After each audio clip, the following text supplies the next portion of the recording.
नमस्कार साथियों, आज देश जी के ट्रिक में आप सभी का स्वागत है। दोस्तों, इस वीडियो में मैं आपके रेलवे आरपीएफ कांस्टेबल एग्जाम्स के लिए जीके जीएस का टॉप 50 महत्वपूर्ण प्रश्नों को कराने वाला हूं, जो कि आपके एग्जाम्स के लिए काफी ज्यादा महत्वपूर्ण रहने वाला है।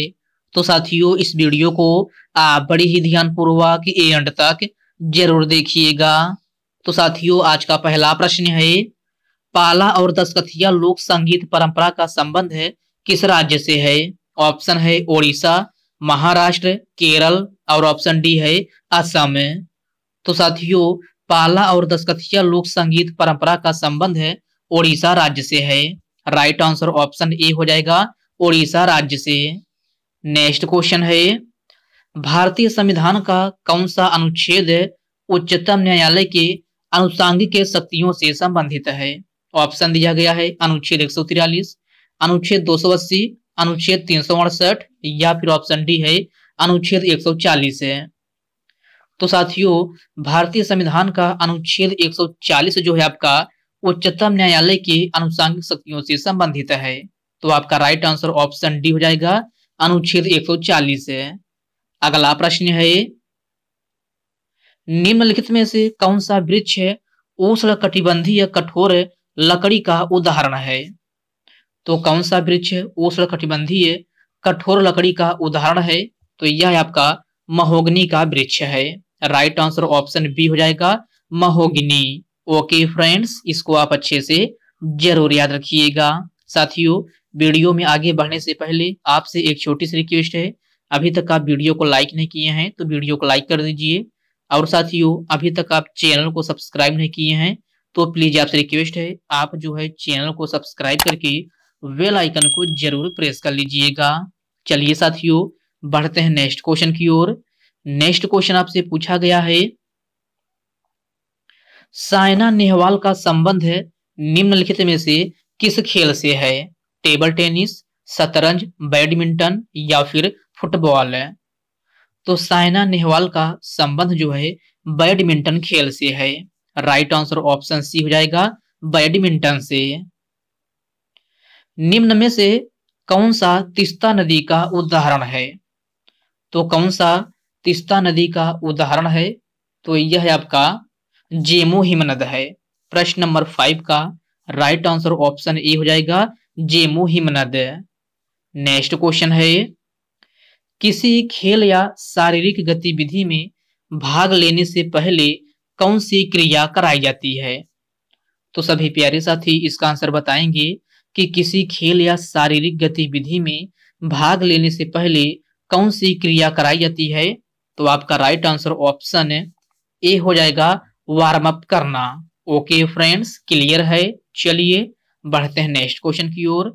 नेक्स्ट क्वेश्चन आपसे पूछा गया है, वर्ष 1925 के काकोरी कांड में निम्नलिखित में से कौन शामिल था?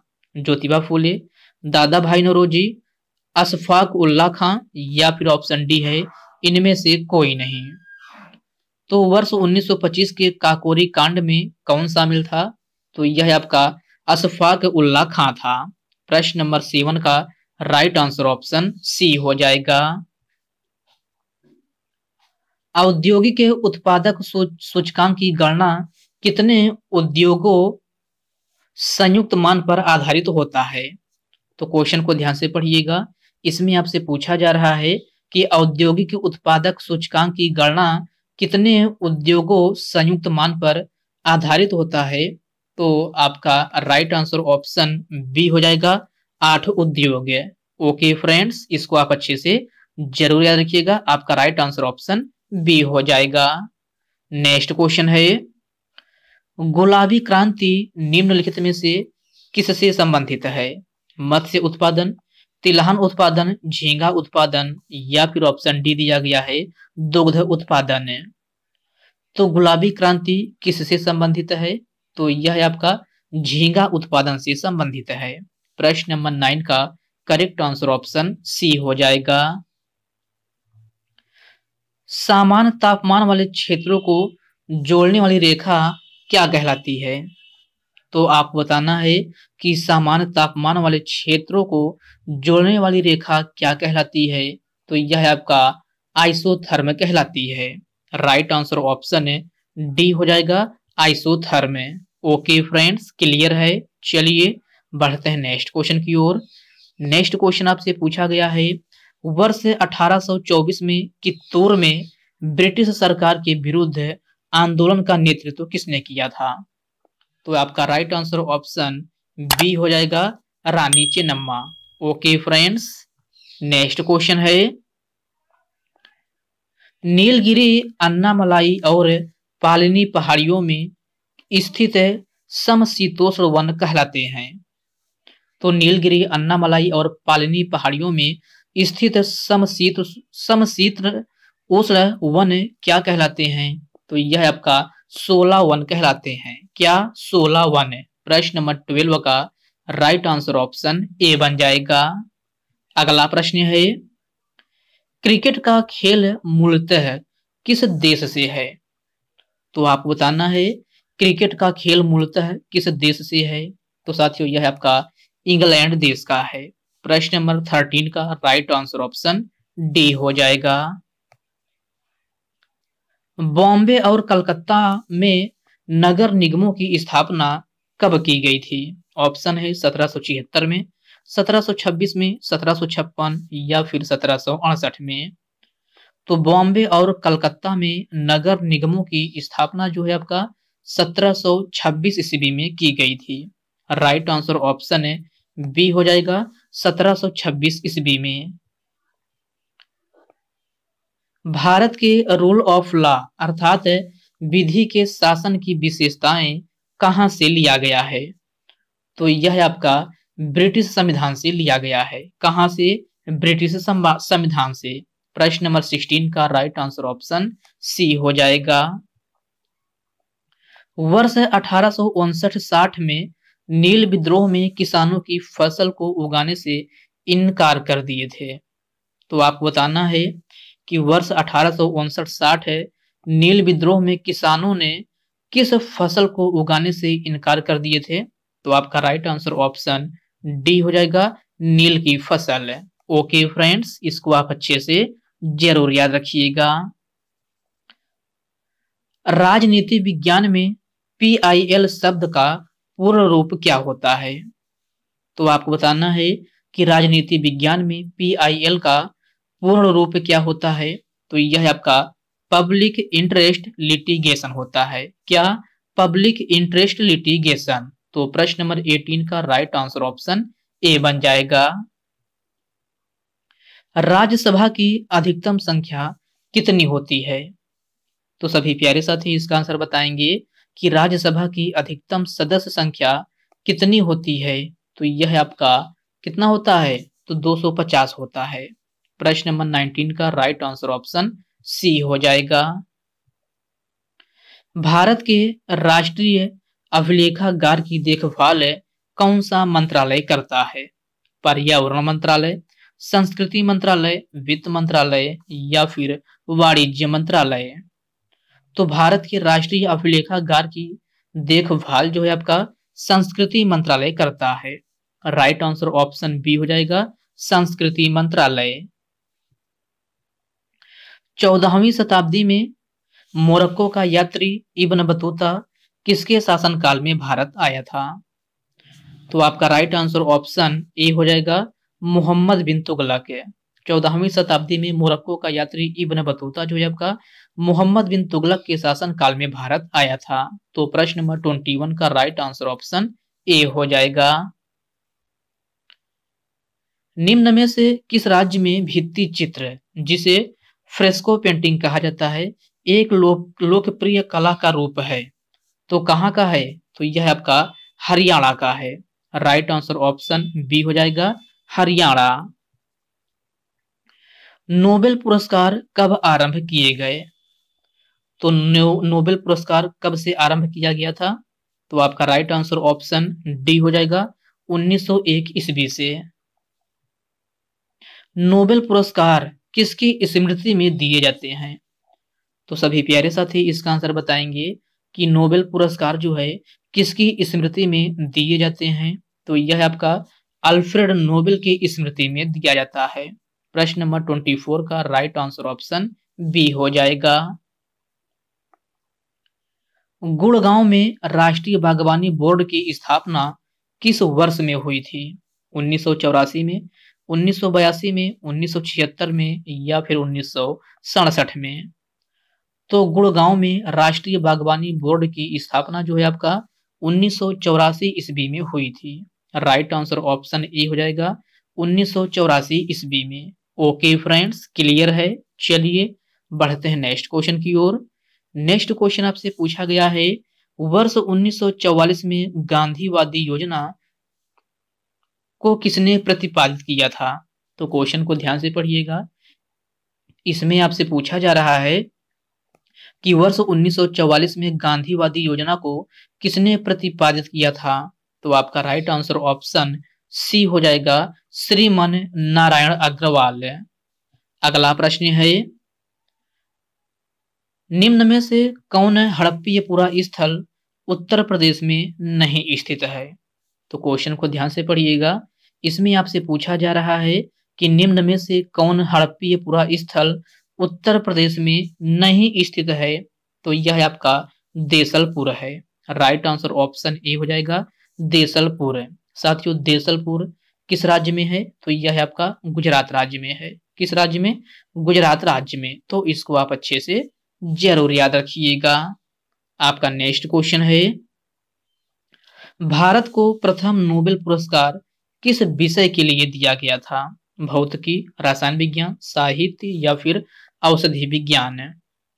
तो भारत को प्रथम नोबेल पुरस्कार जो है साहित्य के विषय के लिए दिया गया था। प्रश्न नंबर 28 का राइट आंसर ऑप्शन सी हो जाएगा। नोबेल पुरस्कार विजेता प्रथम भारतीय थे। तो नोबेल पुरस्कार विजेता प्रथम भारतीय कौन थे? तो यह आपका रविंद्रनाथ टैगोर थे। राइट आंसर ऑप्शन ए हो जाएगा।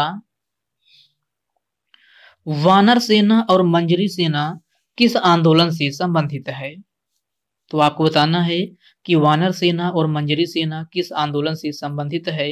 तो यह आपका सविनय अवज्ञा आंदोलन से संबंधित है। प्रश्न नंबर 30 का राइट आंसर ऑप्शन सी हो जाएगा। अखिल भारतीय किसान सभा की स्थापना कब हुई थी? ऑप्शन है 1942 ईस्वी, 1952 ईस्वी, 1939 ईस्वी या फिर 1936 ईस्वी? तो अखिल भारतीय किसान सभा की स्थापना 1936 ईस्वी में हुई थी। राइट आंसर ऑप्शन डी हो जाएगा। अखिल भारतीय किसान सभा की स्थापना कहाँ हुई थी? तो लखनऊ में हुई थी। कहाँ? लखनऊ में। तो इस पॉइंट को भी आप अच्छे से जरूर याद रखिएगा। कलकत्ता नगर की स्थापना किसने की थी? तो सभी प्यारे साथी इसका आंसर बताएंगे कि कलकत्ता नगर की स्थापना किसने की थी? तो आपका राइट आंसर ऑप्शन ए हो जाएगा जवाब चारनाक। अगला प्रश्न है, निम्न में से कौन सा एक क्षेत्र 1857 के विद्रोह से प्रभावित नहीं था? लखनऊ, कानपुर, बिहार शरीफ या फिर चित्तौड़? तो कौन सा क्षेत्र 1857 के विद्रोह से प्रभावित नहीं था? तो यह आपका चित्तौड़ था। प्रश्न नंबर 33 का राइट आंसर ऑप्शन डी हो जाएगा। 1857 के विद्रोह के दौरान दिल्ली में विद्रोह का सैन्य नेतृत्व किसने किया था? तो यह आपका बख्त खान ने किया था। राइट आंसर ऑप्शन सी हो जाएगा। 9 डिग्री चैनल किसके बीच अवस्थित है? तो आपको बताना है कि 9 डिग्री चैनल किसके बीच अवस्थित है? तो यह आपका कावारत्ती और मिनिकाय के बीच में स्थित है। आपका राइट आंसर ऑप्शन डी हो जाएगा। जियात रंग आंदोलन कहां प्रारंभ हुआ था? त्रिपुरा, असम, मणिपुर या फिर पंजाब? तो जियात रंग आंदोलन जो है आपका कहां प्रारंभ हुआ था? तो साथियों यह आपका मणिपुर में प्रारंभ हुआ था। प्रश्न नंबर 36 का राइट आंसर ऑप्शन सी हो जाएगा। प्रथम लोकसभा अध्यक्ष जिसके खिलाफ लोकसभा अविश्वास प्रस्ताव लाया गया था? तो प्रथम लोकसभा अध्यक्ष कौन थे जिनके खिलाफ लोकसभा अविश्वास प्रस्ताव लाया गया था? तो यह आपका जीबी मावलंकर थे। प्रश्न नंबर 37 का राइट आंसर ऑप्शन ए बन जाएगा। सर्वप्रथम किसने 1857 के विद्रोह के तुरंत बाद इसे एक राष्ट्रीय विद्रोह की संज्ञा दी? तो क्वेश्चन को ध्यान से पढ़िएगा। इसमें आपसे पूछा जा रहा है कि सर्वप्रथम किसने 1857 के विद्रोह के तुरंत बाद इसे एक राष्ट्रीय विद्रोह की संज्ञा दी थी? तो आपका राइट आंसर ऑप्शन ए हो जाएगा, Benjamin Disraeli. Okay friends, clear है। चलिए बढ़ते हैं नेक्स्ट क्वेश्चन की ओर। नेक्स्ट क्वेश्चन आपसे पूछा गया है 1857 का विद्रोह कहां से प्रारंभ हुआ था? मुंबई, मद्रास, मेरठ या फिर कोलकाता? तो 1857 का विद्रोह कहां से प्रारंभ हुआ था? तो यह आपका मेरठ से प्रारंभ हुआ था। आपका प्रश्न नंबर 39 का करेक्ट आंसर ऑप्शन सी हो जाएगा। कोको त्रिभुज निम्नलिखित में से किस देश में स्थित है? इथोपिया, ईरान, नॉर्वे या फिर घाना? तो कोको त्रिभुज किस देश में स्थित है? तो यह आपका घाना में स्थित है। राइट आंसर ऑप्शन डी हो जाएगा। राष्ट्रीय विज्ञान दिवस कब मनाया जाता है? 12 जनवरी, 28 फरवरी, 15 मार्च या फिर 21 सितंबर? तो राष्ट्रीय विज्ञान दिवस प्रति वर्ष जो है आपका 28 फरवरी को मनाया जाता है। आपका प्रश्न नंबर 41 का करेक्ट आंसर ऑप्शन बी हो जाएगा, 28 फरवरी। हिंदी दिवस किस तिथि को मनाया जाता है? तो यह आपका 14 सितंबर को मनाया जाता है। राइट आंसर ऑप्शन डी हो जाएगा। विश्व का सबसे बड़ा समुद्री सीमा वाला देश कौन सा है? तो क्वेश्चन को ध्यान से पढ़िएगा। इसमें आपसे पूछा जा रहा है कि विश्व का सबसे बड़ा समुद्री सीमा वाला देश कौन सा है? तो यह आपका कनाडा है। राइट आंसर ऑप्शन सी हो जाएगा, कनाडा। असम राज्य का कौन सा उद्यान एक सींग वाले गैंडे के लिए प्रसिद्ध है? तो सभी प्यारे साथी इसका आंसर बताएंगे कि असम राज्य का कौन सा उद्यान एक सींग वाले गैंडे के लिए प्रसिद्ध है? तो यह आपका काजीरंगा राष्ट्रीय उद्यान है। राइट आंसर ऑप्शन ए हो जाएगा, काजीरंगा राष्ट्रीय उद्यान। ओके फ्रेंड्स, इसको आप अच्छे से जरूर याद रखिएगा। आपका नेक्स्ट क्वेश्चन है, संविधान दिवस किस तिथि को मनाया जाता है? तो यह आपका 26 नवंबर को मनाया जाता है। राइट आंसर ऑप्शन डी हो जाएगा। महाबलीपुरम का रथ मंदिर का निर्माण किस पल्लव शासक ने करवाया था? महेंद्र वर्मन, नंदी वर्मन, नरसिंह वर्मन या फिर ऑप्शन डी दिया गया है इनमें से कोई नहीं। तो महाबलीपुरम का रथ मंदिर का निर्माण किस पल्लव शासक ने करवाया था? तो आपका राइट आंसर ऑप्शन सी हो जाएगा, नरसिंह वर्मन। भारत के राष्ट्रीय विकास परिषद का अध्यक्ष कौन होता है? ऑप्शन है राष्ट्रपति, प्रधानमंत्री, उपराष्ट्रपति या फिर ऑप्शन डी दिया गया है मुख्य सचिव। तो भारत के राष्ट्रीय विकास परिषद का अध्यक्ष प्रधानमंत्री होता है। आपका प्रश्न नंबर 47 का राइट आंसर ऑप्शन बी हो जाएगा, प्रधानमंत्री। विश्व व्यापार संगठन का मुख्यालय कहाँ स्थित है? तो आपको बताना है कि विश्व व्यापार संगठन का मुख्यालय कहाँ स्थित है? तो यह आपका जिनेवा में स्थित है। राइट आंसर ऑप्शन ए हो जाएगा, जिनेवा में। कौन सी खाड़ी भारत और श्रीलंका को एक दूसरे से अलग करती है? तो कौन सी खाड़ी भारत और श्रीलंका को एक दूसरे से अलग करती है? तो यह आपका मन्नार की खाड़ी है। आपका प्रश्न नंबर 49 का करेक्ट आंसर ऑप्शन डी हो जाएगा। निम्न में से प्रतिवर्ष खेल दिवस कब मनाया जाता है? 29 अगस्त, 25 अगस्त, 21 अप्रैल या फिर 16 नवंबर? तो खेल दिवस प्रतिवर्ष 29 अगस्त को मनाया जाता है। राइट आंसर ऑप्शन ए हो जाएगा, 29 अगस्त। निम्न में से कौन सा दिन कंप्यूटर साक्षरता दिवस के रूप में मनाया जाता है? ऑप्शन है 9 दिसंबर, 15 जनवरी, 2 दिसंबर या फिर 14 अप्रैल। तो कौन सा दिन कंप्यूटर साक्षरता दिवस के रूप में मनाया जाता है? ये क्वेश्चन आपके लिए होमवर्क रूप में है। सभी साथी इसका आंसर कमेंट बॉक्स में कमेंट करके जरूर बताएंगे। तो साथियों आज के इस वीडियो में बस इतने ही प्रश्न हैं। तो साथियों यह वीडियो आपको कैसी लगी आप कमेंट बॉक्स में कमेंट करके ये भी अपना फीडबैक जरूर दीजिएगा। और साथियों यह वीडियो आपके लिए थोड़ा हेल्पफुल लगा हो तो इस वीडियो को लाइक कर दीजिए, अपने साथियों के साथ शेयर कीजिए। फ्रेंड्स अभी तक आप चैनल को सब्सक्राइब नहीं किए हैं तो आप जो है चैनल को सब्सक्राइब करके बेल आइकन को जरूर से जरूर प्रेस कर लीजिएगा। चलिए साथियों इसी के साथ मिलते हैं किसी नेक्स्ट वीडियो में, तब तक के लिए जय हिंद दोस्तों।